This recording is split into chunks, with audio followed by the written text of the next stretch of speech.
ఇంకొన్నావా? ఆ ఎంత ఎత్తుకున్నావురా? 350 రూపాయలు పెట్టుకున్నా. ఏటన్ని డబ్బులు ఎట్టుకున్నావా? మరేమనుకుంటున్నావు? మా వంశం జమీందారుల వంశం.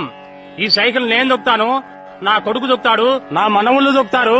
ఈ సైకిల్ తొక్కుతూనే ఉంటారు. నువ్వేంట్రా ఈ పొలంలో పుల్లలేరుకుంటున్నావు? నాదేటుందిలేరా పేదోండి. రూపాయి కూడెట్టి ఇదిగో ఈ ఎకరున్నర భూమి 160 రూపాయలు పెట్టి కొన్నాను రా. ఒరే ఎర్రోడా, 160 రూపాయలు పెట్టి భూమి కొన్నావా? నాలాగే సైకిల్ వరచుగా దర్జాకి తిరగచ్చు.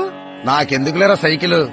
ఈ భూమిని నేను చూసుకుంటా, నా తర్వాత నా కొడుకు చూసుకుంటాడు, ఆ తర్వాత మనవాళ్ళు చూసుకుంటారు. అలా సాగిపోతూనే ఉంటది. హలో, తొందర 1.5 పంపించు.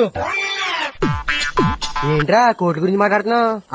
ఆ రోజుల్లో మా తాతగారు 160 రూపాయలు పెట్టి పొలం కొన్నారు. అందులో అరెకరం 1.5 అమ్మేశా. దాని గురించే మాట్లాడుతున్నా. మీ తాత దేవుడురా బాబు. మీ తాత నీకు కూడా ఇచ్చాడు కదా సైకిల్? ఇచ్చాలే.